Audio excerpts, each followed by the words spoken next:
¿Vos considerás que esto es así? Y en ese contexto, ¿cómo ves esta unión con el Frente Amplio UNE, ¿no? Mira, en primer lugar, te confieso que estoy un poco alejado del día a día de la vida partidaria, lo cual no significa que no la observe, no la siga con atención y que no reflexione sobre su presente y sobre todo sobre las posibilidades futuras. En primer lugar, me encuentro apenado por un lado y por otro lado escéptico de lo que puede ser el razonamiento de la dirigencia sobre el presente y por ende un mal diagnóstico y unas malas propuestas hacia el futuro. Me parece que hay algo en lo cual el radicalismo no termina de definir, que es el corto y el largo plazo. Hay algo que está claro, que en la Argentina, desde la reforma constitucional del 94, a partir de la desaparición de los colegios electorales, los partidos políticos nacionales tendieron a implosionar, porque al ser Argentina un distrito único, electoralmente vale mucho más un municipio de Gran Buenos Aires que 3 provincias, con lo cual la lógica de conformar una organización nacional empieza a desplomarse. Luego de todos estos cambios, además hay otra transformación que tiene que ver con los comportamientos ciudadanos, las actitudes, las expectativas, que hacen que los partidos tengan la obligación de modificar y entender este proceso. No es lo mismo una agenda urbana que una agenda rural. ¿Por qué? Y porque las grandes ciudades empiezan a tener expectativas, los ciudadanos empiezan a tener urgencias, problemáticas distintas que en ciudades más pequeñas con otro tipo de agenda. Entonces, ahí hay un problema porque hay una bifurcación de agenda y el radicalismo se mantiene intacto. A los dos problemas, a la desaparición de la organización nacional, sí, y a la incorporación de nuevas agendas políticas, el partido se mantuvo en las dos rechazándolas, negándolas. Entonces, ese problema viene creciendo y solo se responde con tácticas electorales, porque se piensa que el problema es si tenemos un candidato o no tenemos un candidato. Sí.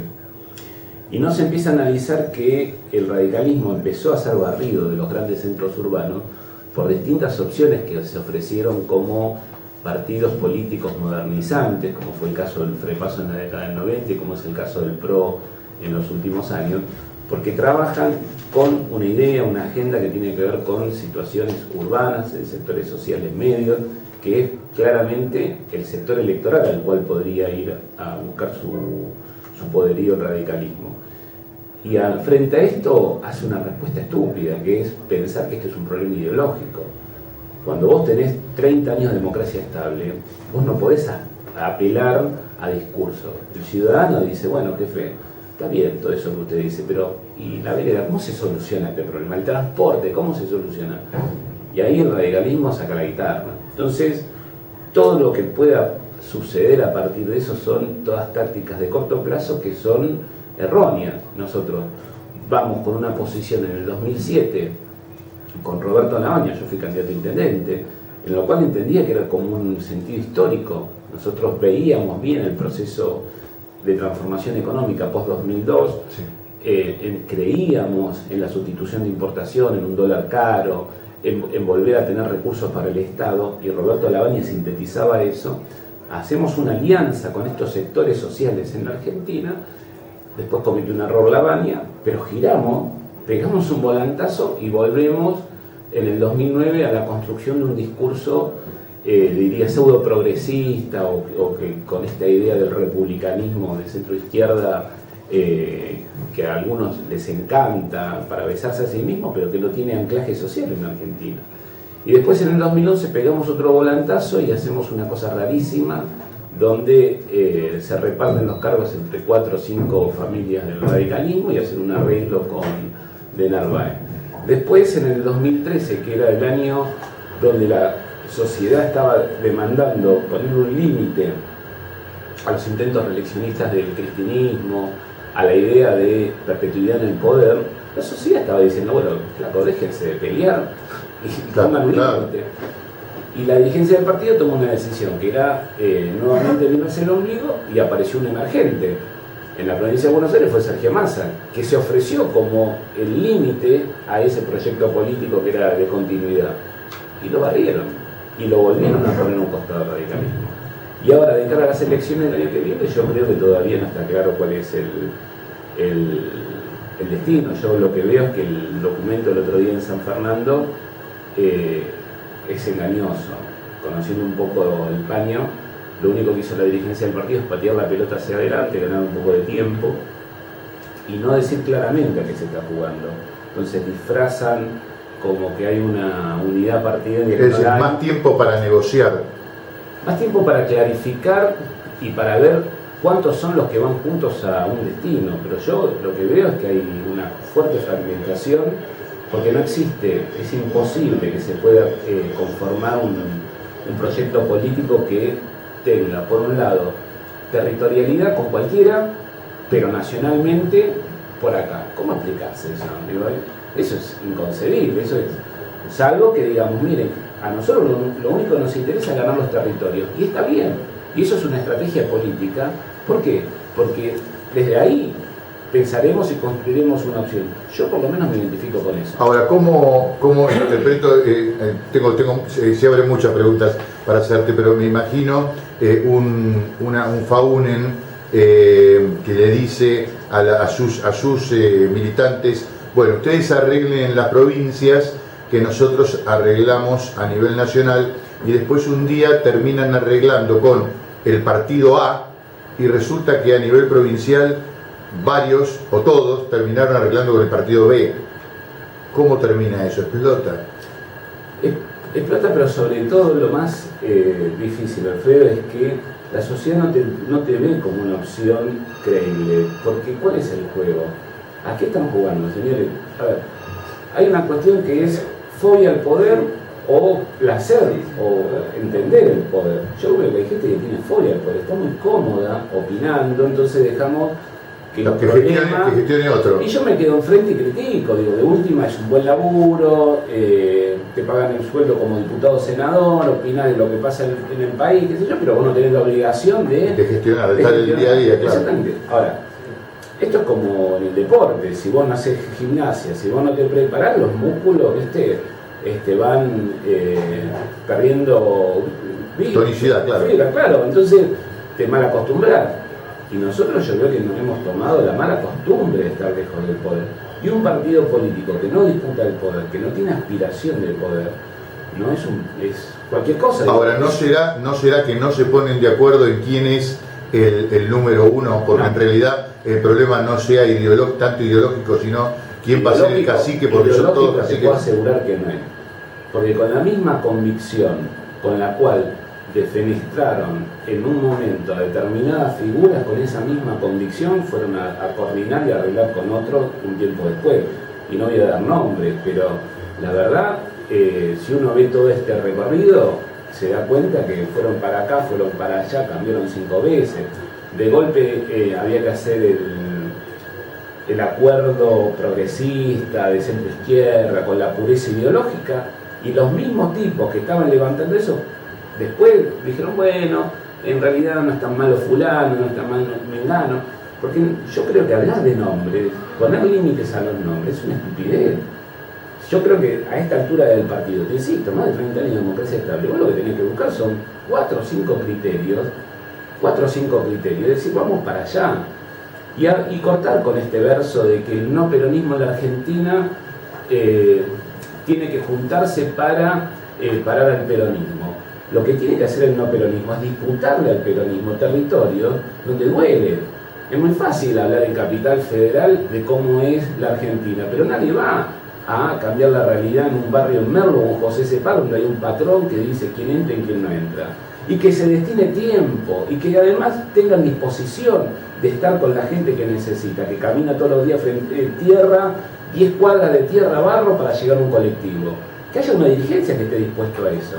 Y que eso no se hace de un día para el otro ni ganando elecciones.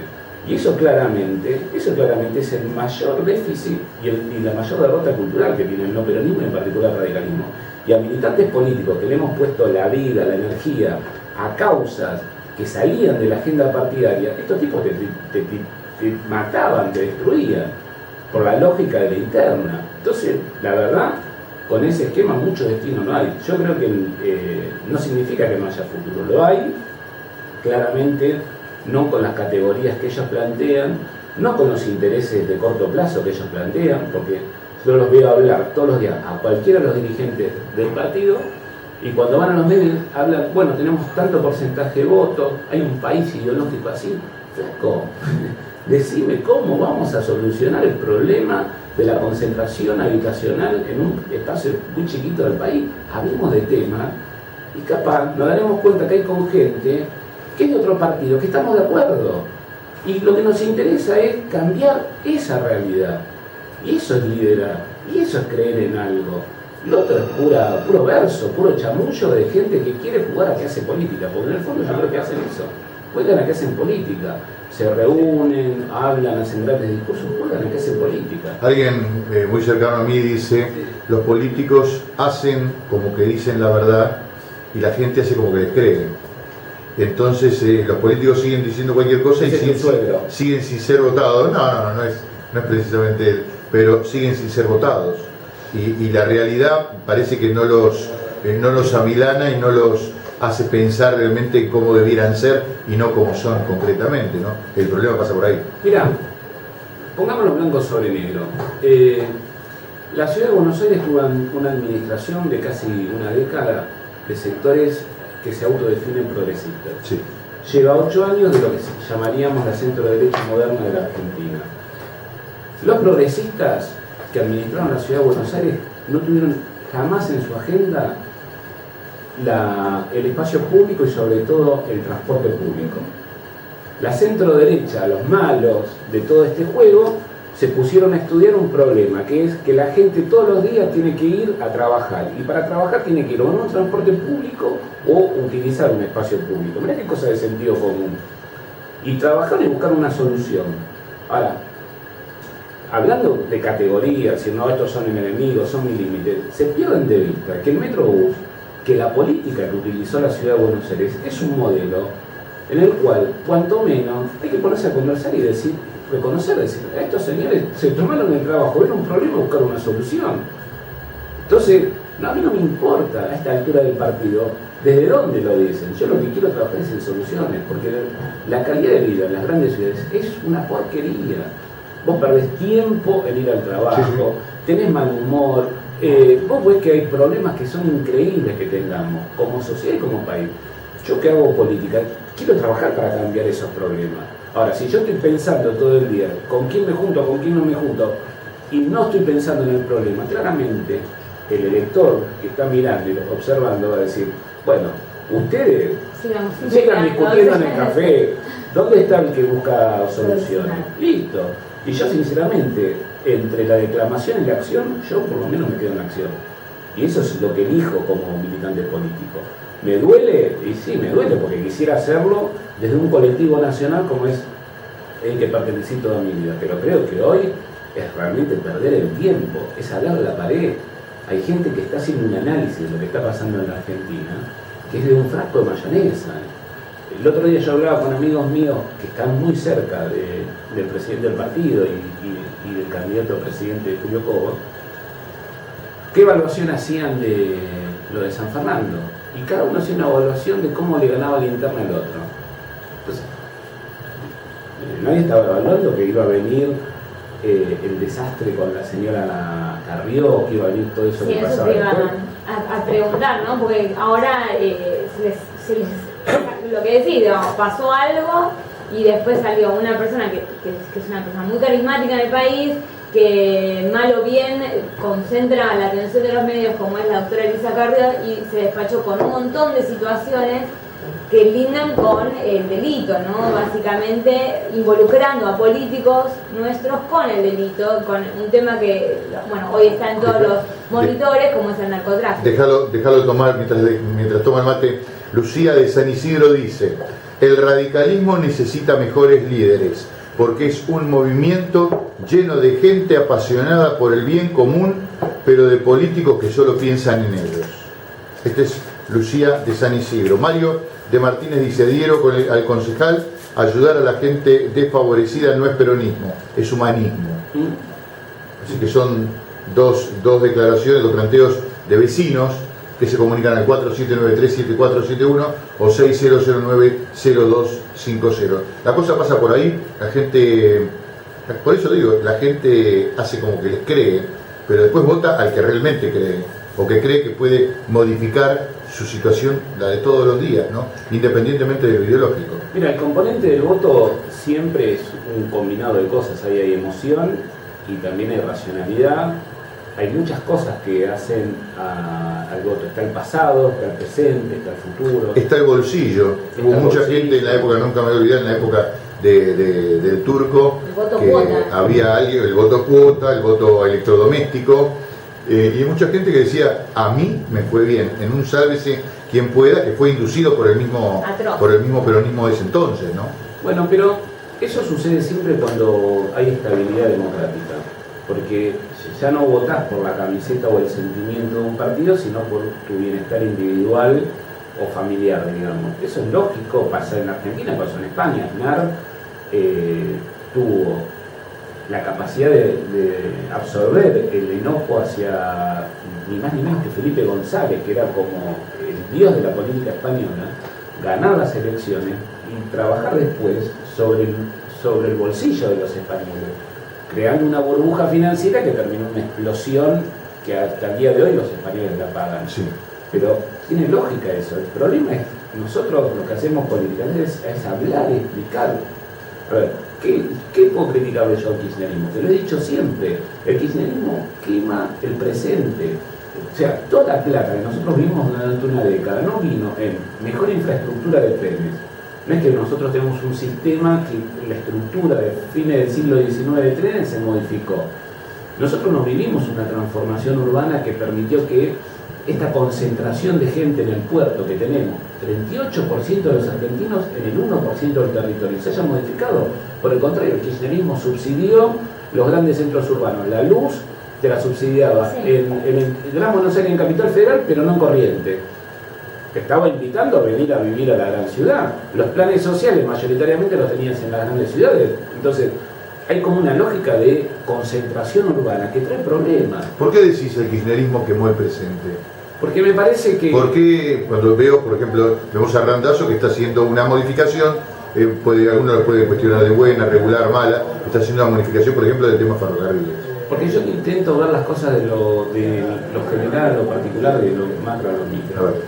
Yo si tengo que ver lo de Randazzo no puedo dejar de ver 10 años atrás, donde vos subsidiaste la oferta y no subsidiaste la demanda. Vos le pagabas a los dueños de los trenes y no subsidiaste a quienes podían pagar o quienes no podían pagar. No, indiscriminadamente le daban a una empresa. ¿Y qué decían esos subsidios? Nadie iba a invertir. Vos eras el dueño de una empresa de ferrocarril o el dueño de una empresa de colectivo porque ibas a invertir. Si la plata te la daban. En cambio nos incentivó a que vos tengas una red de transporte público moderna. ¿Que lo hagan ahora? Sí, bueno, demuestra que estuvieron 10 años, claro, estuvieron 10 años perdiendo tiempo y regalando la plata, en el mejor de los casos. Yo creo que no la regalaron, se la llevaron un par y se la llevaron pero no en bala. Entonces, ese es el ejemplo más grosero, pero hay otro que es el de la estructura vial. ¿Cómo puede ser que yo salga de 80 kilómetros de Buenos Aires y las rutas estratégicas, la 3, la 5, la 7, no sean autopistas? Es una demencia que vos tengas que ir al encuentro del productor de granos de la Argentina en rutas tan llenas de camiones y gente que se mata en la ruta. 2014. Sí, de dos vías, una de ida y una de vuelta y nada más. Si a mí me pones a discutir, no, pero bajaron un cuadro, qué es eso, está bien, tenés razón, eso es para chicos que empiezan en la política y se entretienen, digamos, con un chupetín. Ahora, lo estructural de un país no se modificó, empeoró. Si yo tengo un país que está concentrado territorialmente y que eso trae además problemas, porque implica analizar y reflexionar. ¿Por qué yo tengo grandes niveles de inseguridad en los grandes centros urbanos y no en los pequeños centros urbanos? ¿Qué? ¿La gente que vive en las grandes ciudades es mala y los que viven en el campo son buenos? No, tiene una lógica. Hay demanda de bienes en los grandes centros urbanos y hay posibilidad de robarlo. Yo te robo un auto en San Isidro, lo desarmo en San Martín y lo vendo en Warner. Te invisibilicé el delito. Ahora, ¿yo puedo hacer eso en Pehuajó? No, imposible. Pero tiene una lógica de en 3 ecuación. cuadras te conocen todos. Claro, en Capital, a vos te pueden robar un celular en Constitución y a 3 cuadras lo vuelven a vender. Porque los grandes centros urbanos son un problema diferente, distinto, y tienen una complejidad. Lo mismo con lo habitacional, la pobreza, etcétera, etcétera, etcétera. Entonces, en esa cuestión estructural del país no se ha hecho nada. Estructuralmente, para modificar eso, no se ha hecho nada. Y lo que te digan son placeres, son como pequeñas dosis, es como dar la aspirina a una persona con cáncer. Porque yo no voy a negar que hubo inversión en vivienda social. Yo no voy a negar eso, eso sería una estupidez. Ahora, lo que está claro es que el problema de la vivienda en la Argentina no afecta solo a los pobres estructurales. Y frente a eso no se ha hecho nada. Entonces, hay un montón de cuestiones que hacen a la conformación de un país, al concepto del ahorro, para qué ahorrar dinero. Tendría, pero para explayarme largo y tendido, vos vas a cualquier ciudad de la Argentina, ciudad rural, que ha tenido un crecimiento económico infernal, y vos ves la infraestructura de esa ciudad y es un desastre. Se me ocurre Victoria en Entre Ríos o cualquier pueblo de la provincia de Buenos Aires. Y la primera pregunta sería, todo ese dinero que estaba ahí, que ganaba gente, ¿por qué no podía ser utilizado para mejorar la infraestructura? Y que tenga ciudades que tengan complejidades, que tengan posibilidad de desarrollo tecnológico. No hay. Si a vos te agarra una enfermedad a 90 kilómetros de Buenos Aires, te tienen que traer a Capital. O sea, no es... Nos damos cuenta que es una locura eso. Vos dijiste que necesitarías mucho tiempo para charlar sobre estos temas. Bueno, nunca desees demasiado porque se te puede dar. Nos tomamos una pausa y seguimos con el concejal Jorge Álvarez.